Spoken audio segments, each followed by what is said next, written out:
Okay, I want to share an idea about vlogging, and that is that vlogging is a form of vernacular cinema. So there's two words there. There's vernacular and there's cinema. I want to start with cinema. So what is cinema? Wherefore cinema?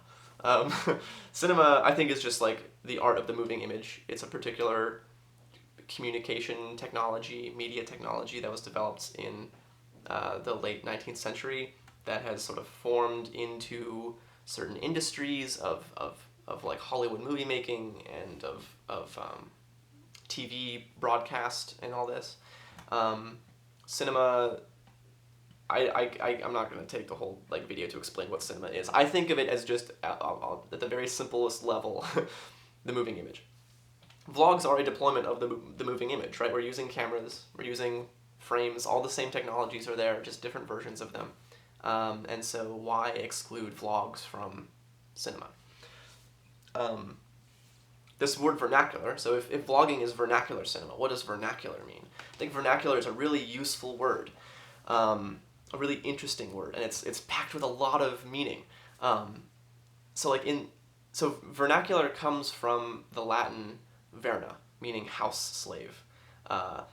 It's a word that is like embedded with a certain power dynamic, and with connotations of like domesticity. In linguistics, a vernacular dialect is one that is spoken at home, right? A vernacular dialect is not one that exists in like the academic or like business administrative contexts. There's dialects like Chicano English or African American English or Appalachian English or Hawaiian Pidgin.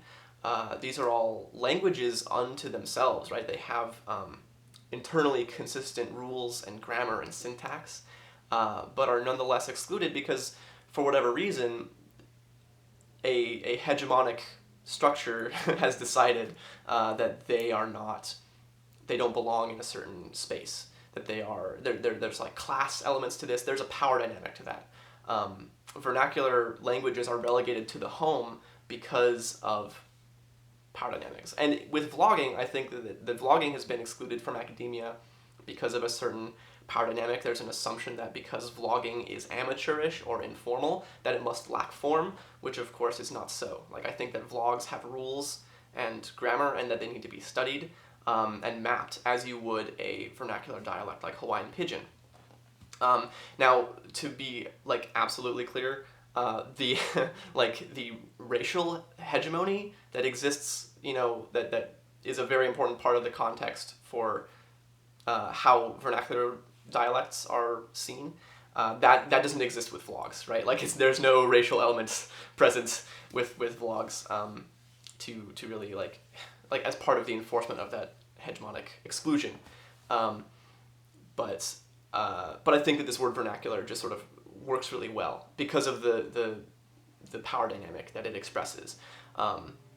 As for the domestic element of it, I think it's important to think about the domesticity because vlogs are made in the home, right? They're made in bedrooms like this one. My friend Anne makes her vlogs in her bathtub because that's where the acoustics are best in her house. My Drunk Kitchen is a huge smash hit on YouTube. Hannah Hart's My Drunk Kitchen. It takes place in a kitchen. If it's not a kitchen, it's like sort of on the go, handheld, like out in the world. And it's that, I think, is something that could use more like thought and research. What's the difference between a vlog made at home versus sort of on the go? How do we define the differences between those things? Or is there one? I don't know. Questions. But the point is, vlogs are embedded with this domestic quality because they are vernacular. I think that the domestic quality is important because it embeds it I keep using this word embed. The domesticity of the vlog gives the vlog a feeling of intimacy because there is direct address, because you're sort of in someone's personal private space, or given a window into someone's like personal private space. There is an intimacy about it, and this intimacy has effects.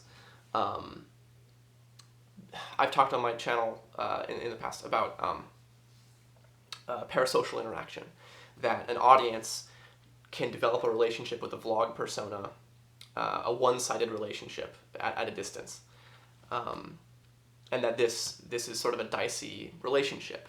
When an audience starts to like idealize me or any other vlog persona as like this unmoving, static, sort of platonic ideal that they've imagined, right? Bad stuff happens. People have been taken advantage of. Fans who look up to vloggers and see that they can think that they can do no wrong and really just like admire them and obsess and fawn. Have, you know, there have been predatory vloggers who've taken advantage of that quality.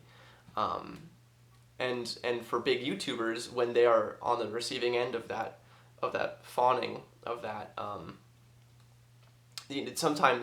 sometimes they see it and in rare cases they see that and try and take advantage of it.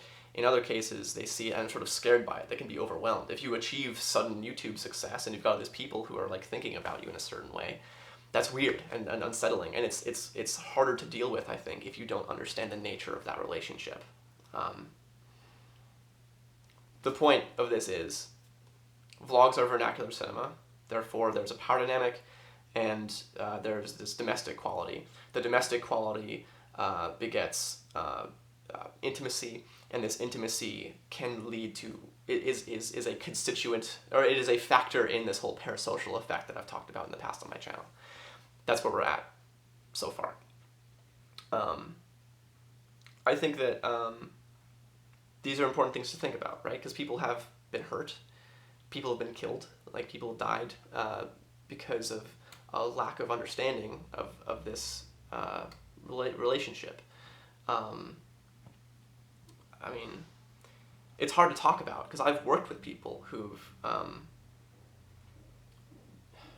not respected the power that they had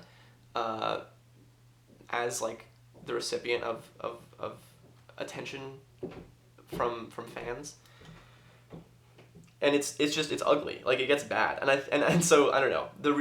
I bring that up because like there's a specific motivation behind this type of work. Theorizing the vlog is not just some like academic thing. It's not like it's not just me trying to come up with definitions to say what is a vlog and what is not. It's to try and figure out what are the effects of the vlog. How does it exist in people's lives? You know, what does it mean for a person who makes it and for a person who watches it? And how can those mechanics be understood and understood in a way that lets you that lets you shape it in the way that is most effective for you as a storyteller, that lets you get as much as you can out of it most healthily, most responsibly, and productively as a fan. I think it's serious business, vlogs. And I think that the sooner we can get to a more solid theoretical foundation for how this stuff works, the better off we will be as a community, and as artists and fans, etc. That's basically what I had to say. Thanks for listening.